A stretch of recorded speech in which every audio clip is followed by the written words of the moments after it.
So movie of the week. So as I said at the start of the podcast, we're doing a comic adaptation sort superhero month.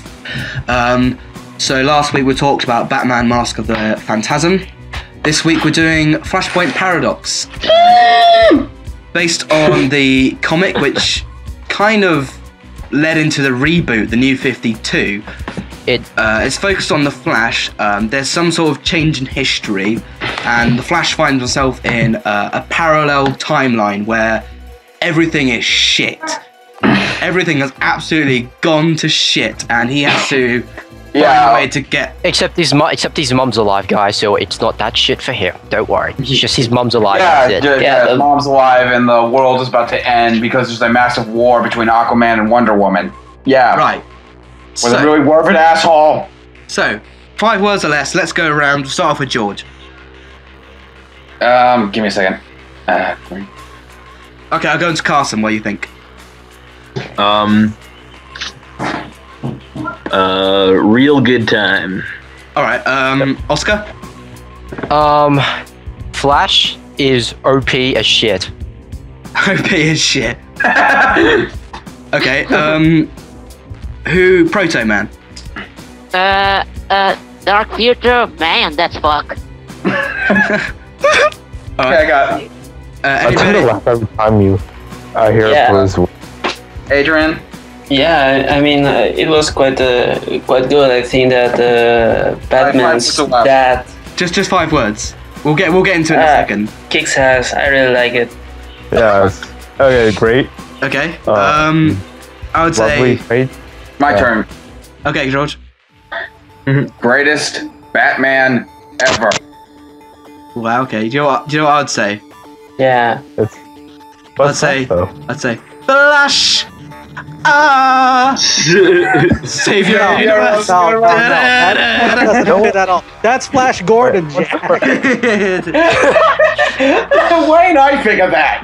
You know what? It's what they pay me for. I want to see Joker. I want to see the Joker, like, kind of shot. They weren't all dead. Most of them were in the end. Hey, I actually want to see Bruce Wayne's mom as Joker. All right, so let's get into. We'll start with the plot first because that's the thing that you guys most want to talk about. So, there are a number of differences in this parallel timeline. It's a lot darker. So, the one that you just said, which I think is extremely cool. So instead of Bruce Wayne's parents dying in the alley, he dies in the alley, and as a result, his father, Thomas Wayne, becomes a very Becomes the greatest Batman ever. Cynical. very violent, murderous Batman. And say really cynical. Not murderous, sure, but cynical. And his mother becomes the Joker. I mean, like, it's more in the comics. You can see it a lot more, but in the adaptation in the movie, it's just kind of hinted at, and it's just done so well. It's really cool. Yeah, seriously, that was fucking awesome. Yeah, It was. Okay, I'm just kidding. I think I heard that the Thomas Wayne Batman was actually kind of like supposed to be based on the original Batman, where he like carried a gun and shit. Yes. Yeah. Yes. That's the thing. Since prior to the Comics Code Authority being created at the time, were as a result of the just give a bit of comic book history. Prior to the Comics Book Code Authority, there was some guy who lobbied to the government saying that that somehow the violent nature of the comic books, which is popular at the time, was a factor in driving young kids and teenagers to violence. Yeah, I think which his we're book now was seeing called today. Seduction of the Innocent or something. Yeah, like something to that point.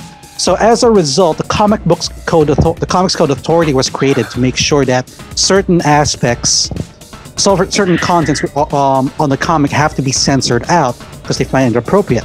So Batman, prior to the Comics Code Authority, was actually using handgun to take out criminals. After that, he goes to a non-lethal approach on taking out his enemies. Thomas Wayne is pretty much a nod. Thomas Wayne, rather, in Flashpoint, is a nod to the original Batman prior to the Batman we know today. I do really like that.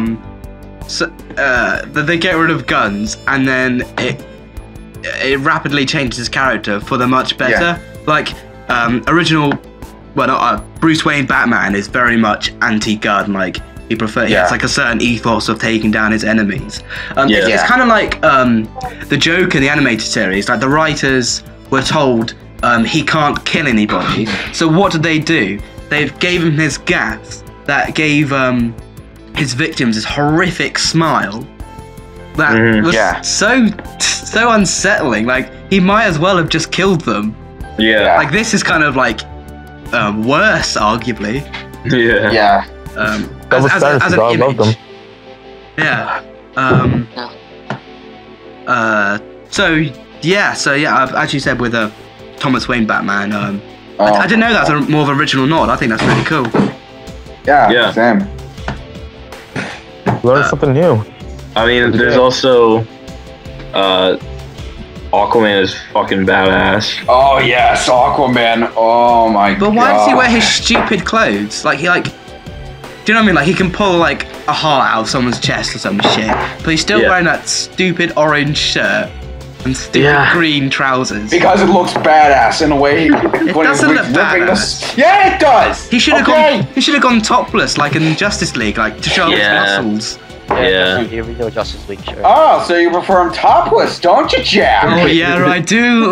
We're gonna put that trident. Hey, guys, come on. I guess that's Aquaman is like the equivalent of Namor. So there's a kind of sexiness in him. Hey, he said it, not me. He's the salty superhero, if you know what I mean. I just remember, guys, how there's a separate episode in which Seaman or Aquaman is part of the super best friends. Hilarious. Yeah. So, what did you think of the plot? Like, another really cool change I thought was Superman. So, instead of Superman being rescued by his parents in Smallville, he lands in the middle of the city, subsequently gets kidnapped by the government, and just kept underground in this red light for decades. And he's just become this skeleton of a superhero.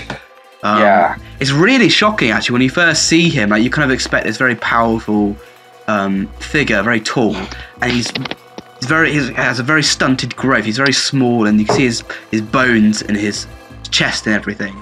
Actually, that's actually one of the things I also like about Flashpoints. That most of the DC animated features, that anything that involves Superman, or even regardless of what it is, Superman is regarded as a god. You can't touch him. You can't beat the crap out of him. Which is probably one thing I don't like about him. That he is virtually unbeatable, no matter what. Except for Doomsday. Except for Doomsday, granted. But then again, even in the animated Doomsday, he wasn't really that defeated. But here in Flashpoint, not only is Superman a more or less a minor character, but in a state wherein he can't do anything if something happens. He's just too weak. So he fucks off as well. He screws up runs as well. away. Because he doesn't understand his own power or people. Yeah. Because he's just afraid of it. Yeah.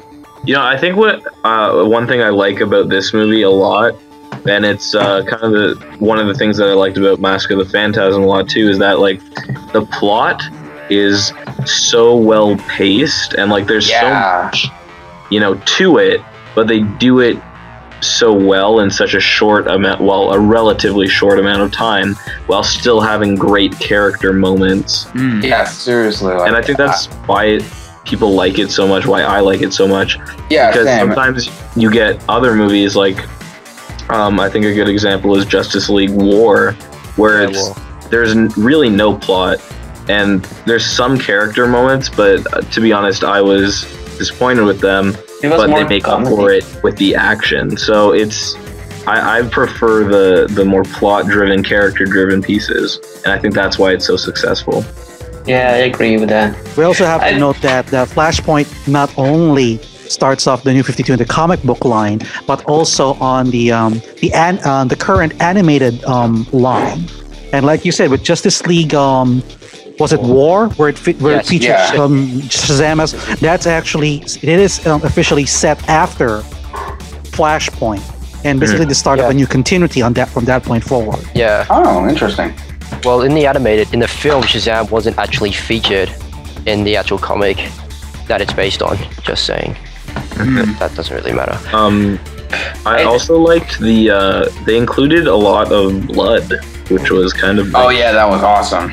Actually, we see a lot of character death there, so a lot of characters do get killed off. Surprising. I would say to that, I thought the violence at times was very cool, like how edgy it was, but other times I thought was just gratuitous. Like, for example, when Professor Zoom gets shot in the head, and it's almost like funny how like you can like just see like his whole brain and everything.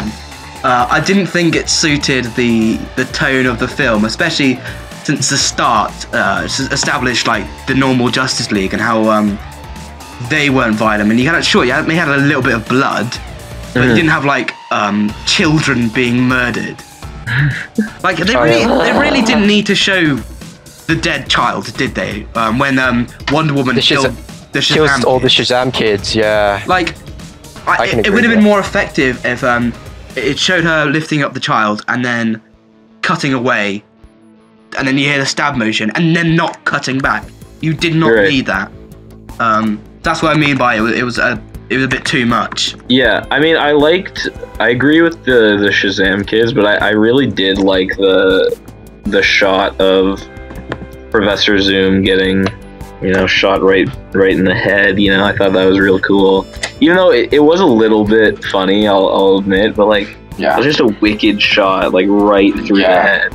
Just how round it was, like, and big. I don't know. I think it's just like, because really, these movies are for like the 40-year-old, demographic who's like living in their mother's basement and like 40. Okay, I see. I mean, let me add to that, Carson. This is actually one of the things that I can't help but notice with regards to the animated video universe of both DC and Marvel. I mean, look at the recent animated movies Marvel has made. The Marvel team-ups with Iron Man and Hulk and Iron Man Captain America. Both the story and animation on those two movies are more geared towards a much younger audience, like a 5-year-old. That it's really not worth watching. Yeah, that's what DC in this manner is really pushing to the more adult crew watching. So that's why we're having a more edgy feel. With and really, with, like that's where the money is. So they're smart. Yeah, that's what. I agree.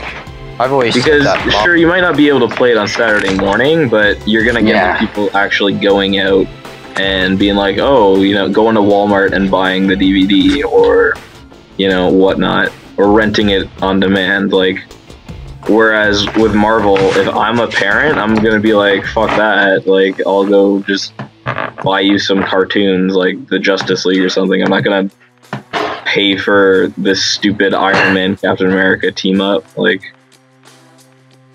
you know what I'm saying? Yeah. That's a good view on it. I actually would like to point out some of the highlights. Game Online. Game Online just burned a CD and there, Justice League or Captain America and Iron Man. There you go. Right, but I mean, like, I'm more inclined to go out and buy Flashpoint than I am to go out and buy the Iron Man team up. Like, if I were going to pay, I would pay for, Yeah, I agree. I mean, we're not really the target demographic for Marvel's things, and that's always something I think everyone has probably noticed. Is that what's it called? Marvel's animated movie universe especially has always been catered to kids, and DC has always been catered to mature audiences, like we've always said. Except for anime ones. Yeah, I mean, Marvel's anime, but in a sense, But the anime ones aren't necessarily working with the Marvel itself, I believe, and it's not really canon. Except with the Black Widow and Punisher. Yeah, that was probably the only canon one. But I don't like the Marvel anime at all. Like, what do you think? I know it's kind of a tangent. Marvel anime is geared more towards the Japanese audience than the American audience. Yeah. Which is why the majority of the Marvel anime is set in Japan. So it's not so, as far as the people, it's not really Marvel's idea. It's not really Marvel's initiative to introduce Marvel anime to Western fans. It's for the Japanese. Yeah. So as far as Japan's concerned, they really don't care what they think. It's just for them anyways. So if you like it, it's fine. If you don't, it's not. Now let me go back the Marvel movie animations being more for kiddies. There were a number of Marvel films, probably in the early 2000s, that while they are more mature, the writing is still off. Is still mediocre at best. But such as the Invincible Iron Man, Doctor Strange, and the one with Thor, the Ultimate Avengers. So they're slightly more mature, but personally, I've seen them all. The writing is pretty much suffered a movie a lot. Like Invincible Iron Man is just not good, and then the Ultimate Avengers movies are just kind of like so compare that awkward to watch. Right. So compare that with DC. They have been quite constant with the way they write their stories now. And now with Flashpoint, they decide, okay, you know what? Let's go create a series of animated films based on with Flashpoint. Make our own universe the same way Bruce Timm did with his universe to make it go. I think that's pretty admirable. I mean, like, they're kind of doing their own thing and it's working out. Whereas, like, they're doing, like, I feel like at DC they're like, okay, what would we want to see? Because that is what the audience wants to see. Whereas Marvel is going, what does the audience want to see? And they have no idea. I'd say Marvel. I kind of prefer DC on the whole, just because it's kind of more grounded-ish. Mm-hmm. Like Marvel, to me, always the tone just seems a bit more light-hearted, and I find the characters less interesting. Right. I mean, obviously, like, I really like the Marvel films, the live-action ones. I think they're really great and they're really fun. But to me, that's quite separate from Marvel's usual stuff in comics and that, because they've changed it quite radically for film. So it actually kind of annoys me when people are like, I really like Marvel. It's like, well, you've only seen the films. You don't really know Marvel. In Marvel's defense, guys, they have to make the changes because prior to Disney buying Marvel, Marvel did license many of its characters to other studios. Sony got Spider-Man, Fox got the X-Men Fantastic Four. So when they did all these movies, and they cannot use storylines where it did involve the X-Men or Spider-Man or the Fantastic Four. And if they did, they have to make these really big alterations. But Marvel still holds the animation rights to all of those characters, so it's kind of a moot point, I think. Also, you have to like spread the profits more. So like you get less of a paycheck if you actually have to like do a collaboration. But they don't. Like the live action movie rights are completely separate from the animated rights. So Marvel can still do whatever they want with like Spider-Man or the Avengers or whatever, make an animated movie where they're together. And they don't have to give any money to Sony because that's their thing. But that's true. And then the movies are completely separate anyhow, so it doesn't really affect the animation or the comics at all. So it's kind of it doesn't really matter, I think. And like all of the movies overall are pretty good, I would say. So, you know, I don't think that really has any effect on Marvel otherwise. Right. Okay. So just getting back to the movie itself. So perhaps maybe we should do voice acting. I think, as far as I can make out, there were most of the original cast of the Justice League stuff returned to voice their counterparts. Like, so the Bruce Wayne Batman, you had Kevin Conroy. I think you had the Wonder Woman voice actress. I think you had the normal guy for Superman. But yeah, I mean, like, what do you think of everyone else? Like, I especially liked the voice actor for Thomas Wayne. I thought that was really good. Yeah, same here. I thought it was like great. Fun fact: the voice actor for Superman in this movie was the son of Tim Daly, the guy that plays Superman in the animated series.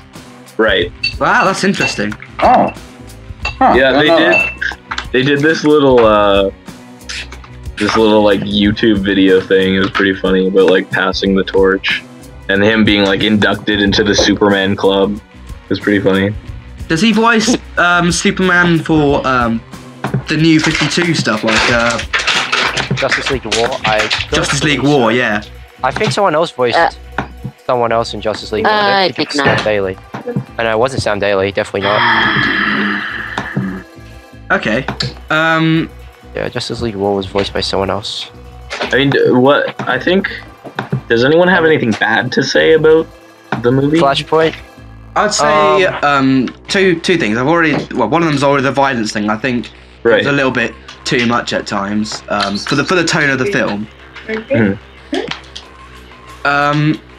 What? The other one, I'd say the plot wasn't quite as coherent as it could have been. I mean, after watching it a second time, I got it a lot more and enjoyed it a lot more.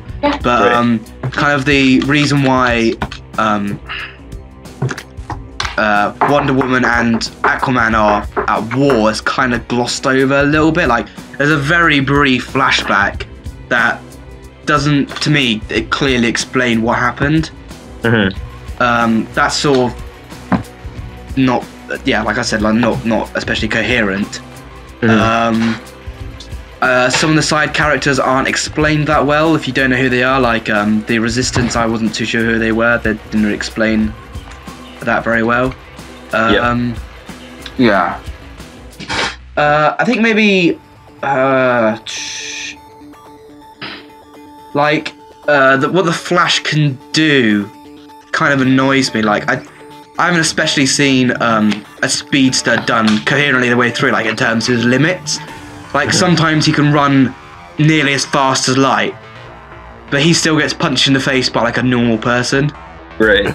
It's like you could have dodged that. You could like Professor Zoom when he beats up the Amazons. That's exactly how I'd expect speedster to handle a fight. But like with the Flash, like sometimes he's walking or whatever. It's like you could like literally beat that person up in 1 second. Yeah, I mean, I agree, like, completely. Like, even when I'm watching, like, the Flash TV show, I'm like, why didn't you just run faster? But, I don't know, I feel like if you're not ready for the punch, maybe, I don't know, like, I'm trying to make excuses now, but... I mean, also, that bugs me so much, actually, like, when... Yeah, it just doesn't make sense to me. Like, just you can run fast. Just run faster. It has the reflexes of a cat or like 100 cats. Right. There was another plot hole as well with Professor Zoom. So it's established. I mean, like you could sort of explain it. You can run as fast as Usain Bolt and still get clocked every now and then. Right. So like he with the like. So it's already established, like, you have to use quite a lot of the Speed Force to time travel, right? Yeah. Yes. But how does he... But with Professor Zoom... How does he do it? No, like, how does the Flash do it? Because it turns out it's the Flash that has changed history. No, the Flash does it. It's to do with, like, the, what's it called? The Speed Force, I believe. Yeah, but Professor Zoom already says, like, there's two speedsters. Zoom is just like the Spectre. You just, like, watch him do stuff, but... I think it was something. But the surge like more like the chicken. Well, actually, I think what the thing that was, I was saying, I think it's because it was doing like, it was doing like a common time travel thing that a thing you see in time travel like films, which is the butterfly effect. Basically, one event can change another that leads to a bigger event that leads to a small event. It's like a domino effect. I wasn't talking about that. I just meant, so Professor Zoom said you can't time travel because there's two speedsters both siphoning off the speed force. There's not enough to go around, right? But how did the Flash go back in time in the first place? The only explanation I can think of is Professor Zoom somehow let him and I think it's knew that all this stuff was going to happen. Like, how would he know? It's quite a risk. From the future. I think like there's something called the Speed Force itself, and it's saying that I think Zoom. What he meant by Zoom is that Zoom is from the future. We know you can establish that he's from the future. So he lives on a separate Speed Force, that future Speed Force. Now, why does Zoom say that Flash cannot change time? It's because when you have two speedsters, when you have two or more people who can control the Speed Force gets weaker and weaker. So you can't. So you're very much limited to what you're doing. So I think what you mean by Jack saying that how is Flash able to do it when Zoom is in that timeline is exactly. I think, yeah, I'm not sure honestly. I'm not too invested in the Flash, so I can't really give you an answer. But I guess it might have been because he's from the future, so he doesn't use that universe's Speed Force. So no, it's already established that he does. I mean, like I said, the only explanation I can think of is that he chose to let Flash do that because he somehow knew that it would be bad for his mum to die. But then the way he talks in the alternate timeline, like he didn't know it was going to happen, but he really enjoyed this apocalyptic version of events. So he doesn't exactly do anything except like beat the crap out of like Flash for a few minutes, then get his head blown up. Right, I mean, both of us are by Batman. I mean, he's apathetic towards existence, so he doesn't care anyway. So, like, as long as people are dying and people are doing the job for him, i.e., Wonder Woman and Aquaman. Right. Like, he could just sit back and watch everyone kill each other. Like, so what do you think of the fucking popcorn and just enjoy the show? Then once the world ends, just use the Speed Force and get back to his own time, or just do whatever. Yeah, so what did you think of the fights actually in this? I thought the fights were really fun. Yeah. Oh my god, the fights, the animation, the cinematography. Oh my god. Seriously, this is some of the best animated fight scenes. I want to see Aquaman more in action because like his scene with Slade and Tula, that was magnificent. In my opinion. In this film, they didn't really go over, like you said, Jack. They didn't really go over the origins of how all of this war and stuff happened. But I probably think that's due to time too much of backstory. Too much backstory that you like lose focus of the main story. Yeah, I think it was due to time constraints as well. If it's more like the actual series, then I could see your argument being more valid. But it's like a hour and a half movie, so it'll be getting quite off topic if they did that. Get way too more. Other than the main points like Aquaman having an affair with Wonder Woman, his wife seeing it, taking her anger on Wonder Woman instead of like confronting Aquaman himself, then Aquaman just using that as an excuse to ignite war. George, I'll let you. I'm sorry, you haven't really had a chance to say much. I'll let you speak. As I was saying, this movie has some of the best if not the best animated fight scenes I've ever seen. Just the way it's shot and the way it's like animated, like very like a lot of detail is putting into like the way that they hit each other, like especially in when Dr. I forget his name, Dr. Zoom. Dr. Zoom is like beating the shit out of Flash, and Professor Zoom is like beating the shit out of Flash in the ending. There's a lot of detail and like how much impact those punches are leaving onto him, and how, especially during the whole climax, and how they interact with each other, and how the effects of the physical way. It's very realistic, but it's not like too realistic to the point where it's kind of off-putting by like a lot of the superhero stuff that goes on. And I think it's a very nice balance, and it's very well animated. Okay. Just trying to think of what else to say. Music, soundtrack. I don't know. I didn't think the music was especially standout. Yeah, I agree. But it's very standard. Yeah, standard. It's suitable. Yeah, it suits its purpose. It's not standing out to the point where, in a sense, you could. Sometimes it overshadows it, but in a sense, it's not so underwhelming that it just complements it, I guess. It's not as memorable as the music from Mask of the Phantasm, rather. Yeah. That's obviously very powerful in your face and everything. This is just like standard, suitable music, really. Yeah, really. I barely remember the soundtrack, but the soundtrack isn't like the big highlight of the film. Like, the movie is mostly focused on the animation, the fights, and the intensity, and the action, and the fucking amazing pacing, everything about it. Rather than like Mask of the Phantom was. I feel like Mask of the Phantom was a lot more atmospheric as opposed to this, so it makes sense that the music was more prominent in Mask of the Phantasm as opposed to this. Whereas this is more like more action focused, but it does still have a great story to boot for it. Does that make sense? Yeah. Alpha, you were supposed to say something? No. I don't really have anything. George has pretty much said everything I've wanted.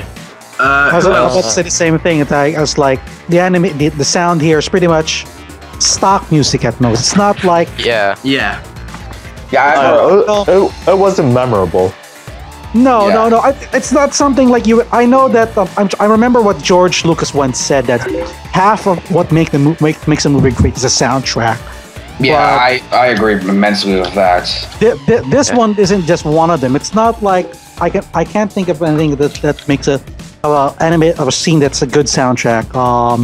I can only think of Metal Gear Rising, wherein if you're taking on a boss and the boss is pretty much low on health, and then all of a sudden the music changes to a heavy metal music with vocals saying, "Yeah, I'm gonna smash you up. You're gonna die."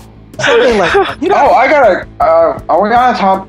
Is the topic on like how animation? Of music can affect kind of a scene? If there's a particular moment you want to mention, go ahead. Actually, I actually do have a particular moment that I want to mention. Recently, actually yesterday, I finally got to see my most anticipated movie of 2014, Birdman. Sorry, George, you're gonna see it, guys. One of the things that's see you guys. One of the things that really stuck out to me in that film was there are key moments where the movie stars Michael Keaton, and if you haven't seen it, I highly recommend it, by the way. There's scenes where he is in a trance. It's particularly in the ending where he's talking to him. He's going insane with his past self, of his past character who he used to play, is literally talking to him about how they need to make a comeback. And there's moments where he's on top of a roof and he says, cue the music. And it's like this the whole movie's soundtrack is a drum focus, very jazz. This was like classic orchestration as opposed to it.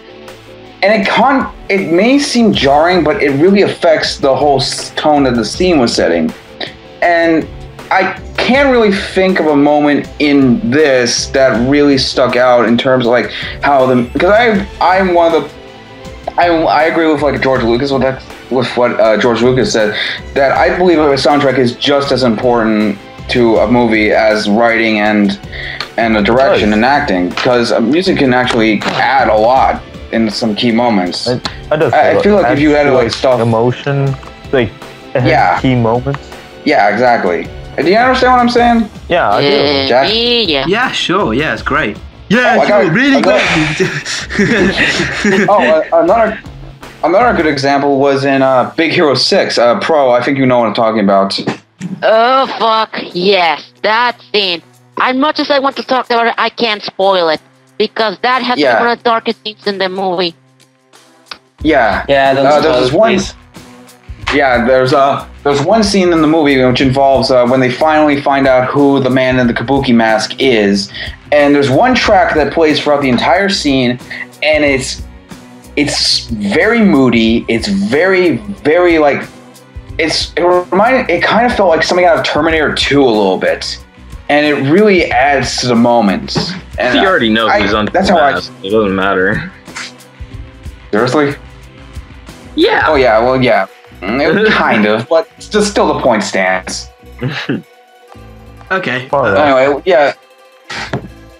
All right. Can't really make it too mysterious. Like, gotta leave some hints out because, and yeah, it's still like a kids movie, so gotta have to make it capable for the kids to like actually think. I mean, not to make this, but anyhow, never mind. Yeah. All right. I don't think there's much left to say on this. So if we just have final thoughts on the movie. So George. Oh yeah. Oh, I wanted to finally bring up why I said Thomas Wayne is, in my opinion, the greatest Batman ever. You mind if I explain this real quick before we get into the final thoughts? Sure. Okay. The reason why I think he stands out opposed to like Christian Bale, Michael Keaton, Kevin Conroy, is the fact that his backstory, in my opinion, is probably the most tragic. Because like Bruce Wayne getting his parents killed is tragic, but this guy, he lost his wife and he lost his kid on the same day, and it's not like his wife was killed. His life became his arch nemesis. Right. And the way he acts and how he uses his aggression and how he addresses it and how he has, because he literally has nothing else to do, and he's just angry because Bruce was taught cynical, he was a kid. Point of view. Yeah, exactly, and because Bruce as a kid was helped out and taught the ways to be more peaceful, Thomas didn't have that. All he had was like this aggression and rage, and he just needed to get it out and stop the people and make sure this kind of stuff doesn't happen anymore. It's more like he didn't actually believe in practice what he preached, but he tried to like pass down those teachings to Bruce because like I don't know, maybe he just taught him that because he didn't want like him end up like him. Yeah, exactly. That way. I mean, you can actually see that he, underneath his violent methods, he's still a good man. I mean, one stand-up moment for me is when they rescue Superman and they're outside and they shoot at Superman and Batman shoves them out of the way. Like it's a very brief moment, and it's like blink and you miss it. But the fact that his instinct is to save somebody, even though they're supposedly supposed to be this super being. It's really deep. Yeah, like you can. Yeah, exactly. Underneath it all, he's still the good man that Bruce Wayne's Batman is. He still has the same instincts. Right. So final thoughts now. George, I'll let you do it first. Oh yeah. An excellent, intense, and action-packed film from start to finish. If you haven't seen it yet, check it out. If you're a massive animation fan like myself, you'll really appreciate the amount of detail went into the animation and the way it's presented. It doesn't have that great of a soundtrack. It's a little bit too short, but that doesn't change the fact that it's still a masterpiece in every sense of the word. Right, lovely. Carson? A really entertaining hour and 30 minutes. Okay, great. Proto? Pretty much what George said. But what I didn't like it as much as you. I still think it's still a good movie for the DC lineup. 9 out of 10. Okay, great. Wayne? I can't really add anything more, but yeah, the backstory was, like as everyone said, it's phenomenal. It's amazing. Great. I actually would like to see like a storyline with them, minus the world about to blow up. Like more of a backstory, like him maybe confronting Joker, i.e. his wife. Can't remember her name, Mrs. Wayne. Martha Wayne, I believe. Martha Wayne, yeah. Martha Wayne. I think George That'll be Carson, like one confrontation. I think George Carson, Jack, and I have actually mentioned that before in the last podcast regarding the Gotham live-action series, in which one of our complaints is we never really got into the backstory of the Waynes, and they just got killed in the very first episode. It would have been great if we actually see a backstory of them, as what we would hopefully portray here in Flashpoint, though not exactly, but it would have been nice. Yeah, just kind of like maybe how pre-Batman, where in Mask of the Phantasm, where Bruce is fighting crime in like a kind of like in all black, like not really Batman, but like kind of disguised. Who's left? Who hasn't said anything? Oscar, have you said something? Ryoga and... Okay, so my final thoughts that it is a great film. It is a good starting point to the New 52 universe for the animated series and the comics, if you're not into the comics. It is much edgier, much bloodier, but then again, this is not for the kiddies. If you want the kiddies, you go to Marvel. Yeah. If you want something that's more your age, you would go with this. I would agree. Soundtrack is pretty much forgettable here. It's pretty much stock, but otherwise, it's a great starter if you're new to the DC universe. I would give it a 4 out of 5. Okay, and Adrian. Yeah, sorry guys, I was working here. In general, I think I didn't saw like almost anything about it, but I think I give it a 8 out of 10. It was great. I agree with you guys. Sandra was really relevant in general. I think characters were great. Zoom was fantastic, one of the most badass villains I have ever seen in performance, and I really recommend it for sure. Oh yeah, same. Okay, I would say the animation is excellent. It's a very well made movie. Extremely rewarding for fans or those who have a rough knowledge of DC, just to see these really cool, interesting, alternate backstories of these characters like Superman and Batman. That was really cool. I love alternate universe stories. I don't know about you guys. If they're done well. Yeah, exactly. Yeah. Done well. Yeah, done well, they're great. Done poorly, you get shit. Right. Basically. Not like Ultimate Spider-Man. Don't you dare bring text! Okay. I wasn't particularly engrossed by the plot. I just thought it was cool. I wasn't especially invested in it. Yeah.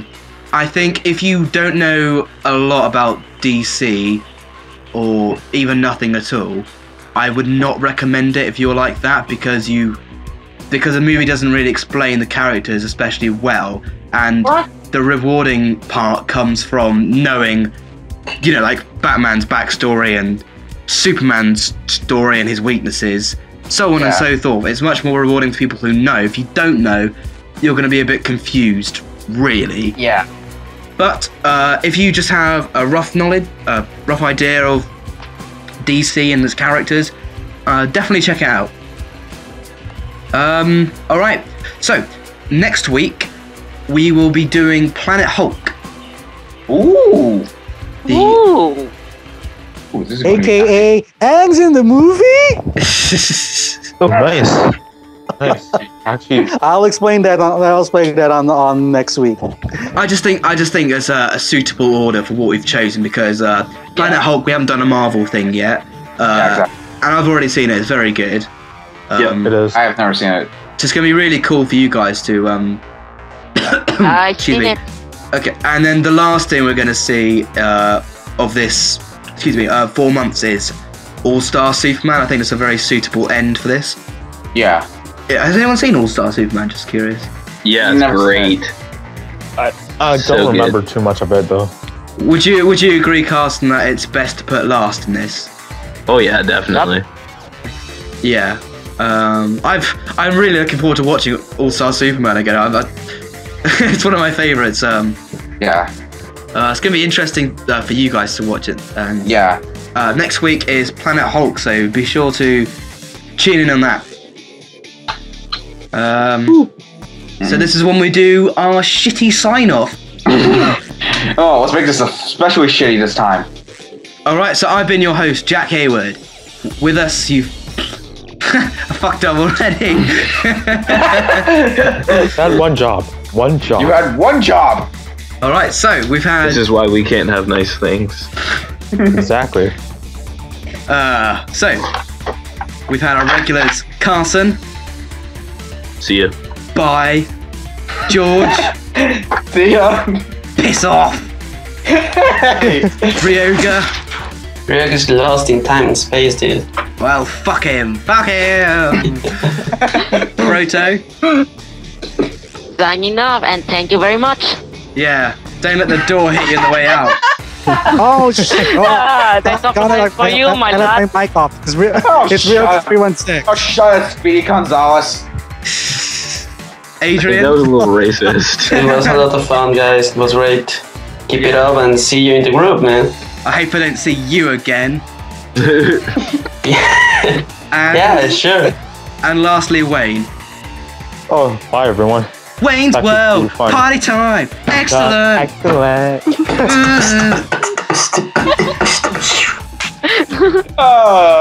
See you all next week.